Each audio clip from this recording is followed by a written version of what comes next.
오늘 저희가 읽은 이 본문은 고린도 교회가 가지고 있었던 많은 문제들 가운데 첫 번째 문제, 즉 교회 내에 파당을 형성하고 다투고 싸웠던 문제에 관련된 권면들을 정리하고 있는 결론 부분에 해당하는 본문입니다.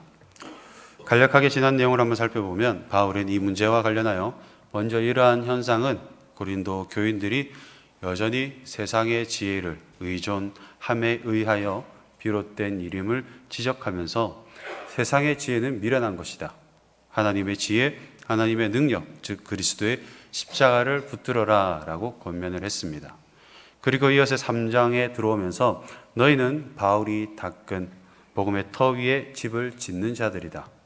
그러므로 지금 다른 데 신경 쓸 것이 아니라 다만 너희의 집, 즉 지금 이 순간에도 우리가 호흡하는 그 모든 순간들을 통하여 지어져 가고 있는 우리의 집이 과연 무엇으로 지어지고 있는지에 더 신경을 써라 라고 말을 했습니다. 왜 그래야 되는가?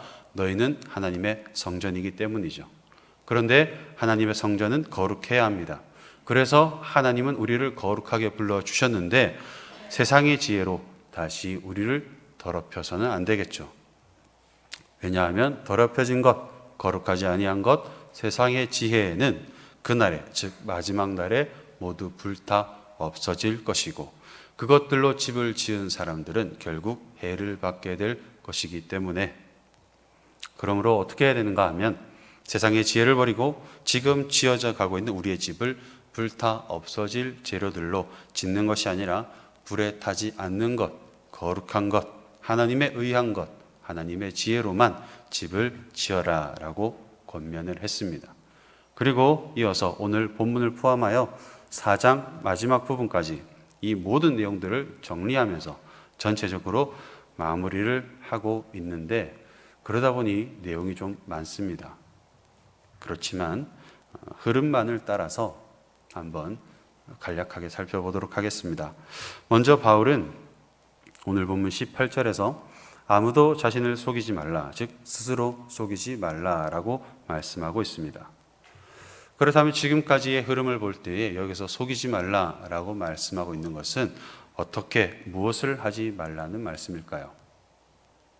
즉 여전히 세상의 지혜를 붙들고 그것이 하나님의 지혜인 줄로 착각하지 말라, 스스로 속이지 말라라는 말씀인 것이죠. 그리고 속이다라는 말을 보면 조금만 우리 스스로를 돌아보면 그것이 하나님의 지혜가 아니라 세상의 지혜임을 알 수 있음에도 불구하고 여전히 미련스럽게 아닐 거야 라고 생각하며 그저 우리에게 익숙한 대로 그리고 우리에게 편안한 대로 살아가고 있다는 말이죠. 그래서 바울 사도는 스스로 속이지 말라, 즉 더 이상 그렇게 살지 말라라고 말씀하고 있는 것입니다. 그렇다면 왜 그래야 될까요? 세상의 지혜라는 익숙함을 우리는 왜 벗어버려야 하는가 하면 세상의 지혜는 어리석은 것이기 때문이죠. 그렇다면 이것이 왜 어리석은 것인가 하면 먼저 19절에 보면 하나님께서는 그런 자를 스스로 자기의 꾀에 빠지게 하실 것이기 때문이라고 말씀하고 있습니다. 바울은 이 구절을 구약에서 인용해 오는데 구약 어디에서 인용해 온 구절인가 하면 욥기 5장 13절의 말씀입니다. 지혜로운 자가 자기의 계략에 빠지게 하시며 간교한 자의 계략을 무너뜨리심으로 라는 말씀을 인용해 온 것인데 이 구절은 욥의 친구 엘리바스가 욥에게 한 말입니다. 그리고 앞뒤 흐름들을 조금 살펴보면 무슨 말을 하고 있는 것인가 하면 세상의 지혜를 추구하는 자는 썩어질 육신의 만족만을 도모하는 자이기 때문에 결국 자신의 꾀에 스스로 넘어가 결국 자기 자신을 파멸의 길로 인도하게 될 것이다 라는 말로서 세상의 지혜가 가지고 있는 한계를 드러내주고 있는 구절이죠. 그리고 꾀라는 말을 보더라도 이 단어는 긍정적인 의미와 부정적인 의미를 모두 다 가지고 있는 단어인데 긍정적인 의미는 신중한이라는 정말 좋은 의미를 가지고 있지만 부정적인 의미가 되면 교활함 또는 간악함이라는 의미가 됩니다.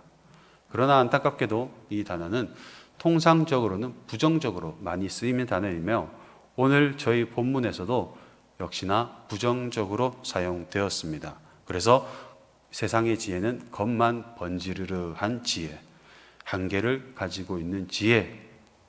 그래서 짐승이 아무리 교활하고 간악하다 하더라도 사냥꾼보다는 영리하지 못하기 때문에 결국 사냥꾼에게 잡혀서 죽임을 당할 수밖에 없는 것과 마찬가지로 하나님 앞에서 세상의 지혜를 의지하는 자가 바로 그렇다는 거죠. 맞는 말이죠. 우리가 암만 날고 긴다 한들 역사를 바꿀 수 있습니까? 없습니다. 세상은 하나님의 섭리에 의해서 돌아가고 있는 중이기 때문이죠. 그렇기 때문에 가장 지혜로운 사람은 어떤 사람일까요? 바로 하나님의 뜻에 따라, 하나님의 인도함에 따라 흘러가는 사람들인 것이죠. 그렇지 못한 사람은 어떻게 되는가 하면 뭔가를 아주 열심히 이루기 위해서 하지만 이룰 수 있을까요? 없는 것입니다. 그래서 나타나는 두 번째 이유가 무엇인가? 세상의 지혜가 어리석은 두 번째 이유가 무엇인가 하면 20절에 보면 세상의 지혜를 따라가는 것은 헛된 것이다 라고 말씀하고 있는 것입니다. 여기서 헛된 것이라는 말의 의미는 방향을 상실하고 헤매다 라는 뜻입니다. 풍랑이 부는 바다가 있습니다. 이 풍랑이 부는 바다에 배가 두 척이 떠 있죠. 그리고 이 배 두 척에는 각각 한 사람과 또 한 사람이 타고 있습니다. 그런데 그 중에 한 사람은 풍랑이 불고 있음에도 불구하고 자기가 원하는 방향으로 가기 위해서 열심히 노를 젓습니다. 어떻게 될까요? 배가 뱅글뱅글 돌겠죠. 바람이 부는데 그거를 거스르려고 노를 젓다 보니 돌 수밖에 없는 것입니다. 그리고 밤새 그렇게 노를 저었다고 해서 자기가 원하는 방향에 도착했겠습니까? 못하는 거죠. 어디에 도착을 했을까요? 바람이 원하는 곳에, 바람이 이끄는 곳에 도착을 했겠죠. 반대로 한 사람은 그냥 배를 타고 가만히 있었습니다. 그저 바람이 이끄는 대로 가만히 있어 바람에 떠밀려 갔을 뿐이죠. 어떻게 되었을까요? 열심히 노를 저었던 배와 만났겠죠. 누가 진짜로 지혜로운 사람인가요? 가만히 있었던 사람이죠. 그러나 세상이 바라보는 시각은 그렇지 않습니다. 열심히 노를 저으면서 가만히 있는 사람을 보고 뭐라고 했겠습니까?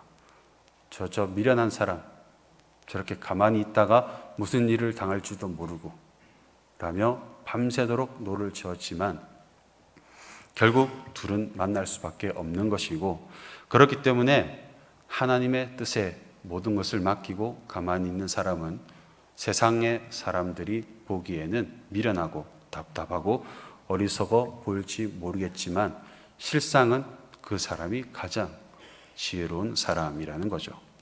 그래서 18절에 보면 지혜 있는 자가 되지 말고 어리석은 자가 되라 라고 말씀하고 있는 것입니다. 어리석다는 것은 어떤 것일까요?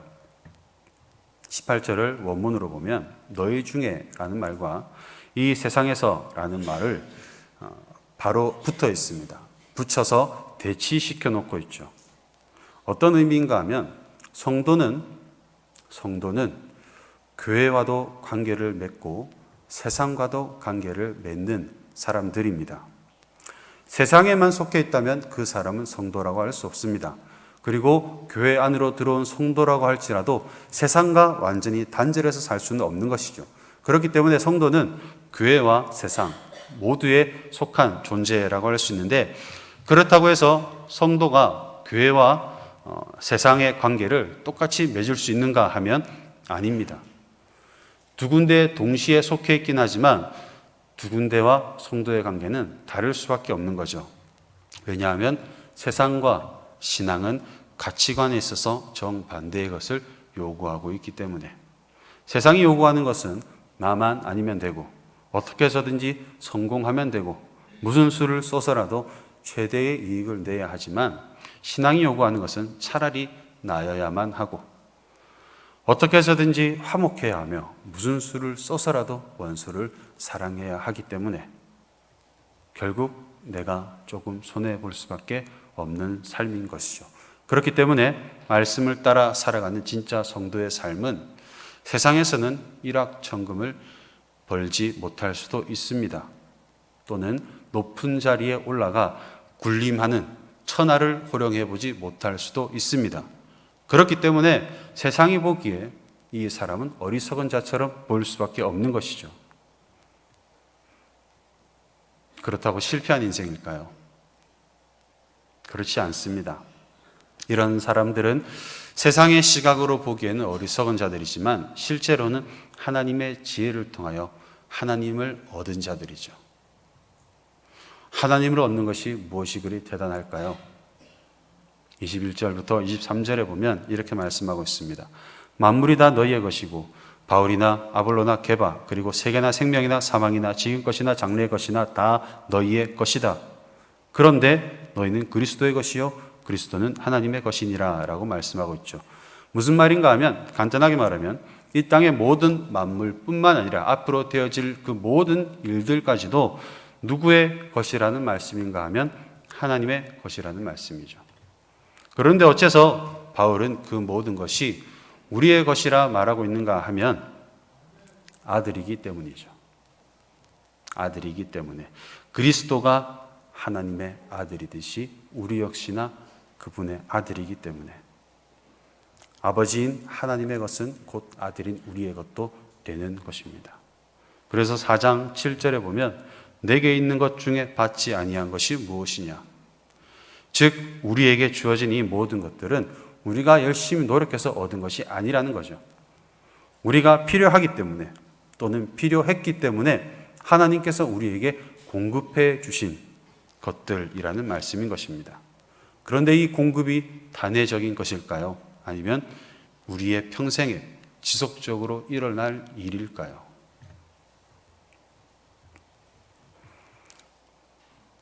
지속적으로 일어날 일이죠. 그렇기 때문에 우리가 신경 써야 할 것이 무엇인가 하면 세상의 지혜를 버리는 것, 그리고 하나님의 지혜를 따라 살아가는 것, 그리고 그로 인하여 세상이 우리를 보고 어리석은 자라고 손가락질한다 할지라도 그 말에 흔들리는 것이 아니라 우리의 아버지이자 모든 것의 주인 되신 하나님, 즉 진짜를 붙들고 살아가는 것, 이것이 바로 우리에게 요구되는 삶의 모습인 것입니다. 그리고 그렇기 때문에 요구되는 두 번째 모습이 무엇인가 하면 4장 1절과 2절에 나오고 있는 충성이죠. 그런데 4장 1절을 잘 보면 사람과 우리가 대조되고 있습니다. 여기서 사람이 뜻하는 말은 고린도 성도들로서 대표되는 일반 성도들이죠. 그리고 우리는 2절에 나오는 맡은 자들인 사역자들을 일컫는 말입니다. 그렇다면 이렇게 질문할 수 있습니다. 그러면 여기에서 충성이 요구되는 것은 사역자에게만 요구되는 것이 아닙니까? 맞습니다. 맞는데 또 그렇지는 않습니다.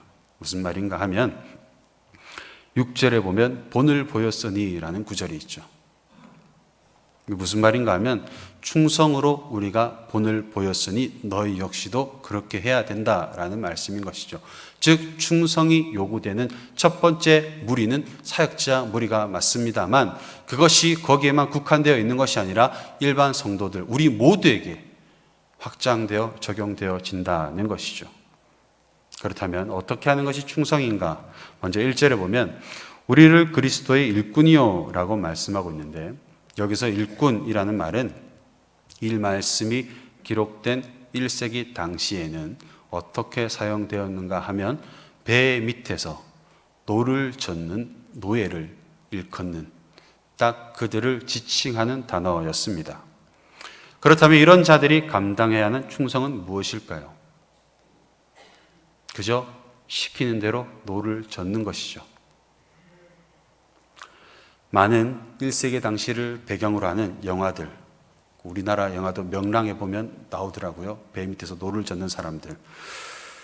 그들이 노를 저으면서 우리가 어디로 가는지, 왜 그리로 가는지, 이 노를 저으면 어떤 보상을 받을 수 있는지 물을 수 있나요? 물을 수 있을까요? 없죠. 그냥 졌습니다. 왜요? 선장이 저으라고 하니까. 그것이 그들의 사명이자 충성인 것이고, 그렇기 때문에 우리 역시나 이 땅에서 그리스도의 일꾼으로서 우리가 감당해야 하는 사명의 모습인 것입니다. 왜 손해봐야 됩니까? 이 손해는 어떻게 보상해 주실 겁니까? 물을 수도 없고 따질 수도 없는 것이죠. 그리고 사도행전 16장에 보면 바울은 계속해서 아시아 지역으로 선교를 가려고 합니다. 그런데 성령님께서 꿈에 나타나 마게도냐 지역으로 가게끔 하셨죠. 그렇다면 바울은 아시아 지역에 놀러 가려고 했을까요? 아니겠죠. 아니죠. 저희가 잘 알듯이 선교하려, 즉 하나님께서 그에게 허락하신 사명을 따라 아시아 지역으로 가려고 했습니다. 그런데 가지 말라고 하면 바울의 입장에서는 아니 왜 가지 말라고 하십니까? 저 지역을 포기하시는 겁니까? 저 지역도 가야 됩니다 라고 이야기할 수 있었겠지만 바울은 그렇게 하지 않습니다. 그저 시키는 대로 마게도냐 지방을 향하여 떠났죠. 만약에 바울이 끝까지 우겨서 아시아 지역으로 갔다면 어떻게 되었을까요?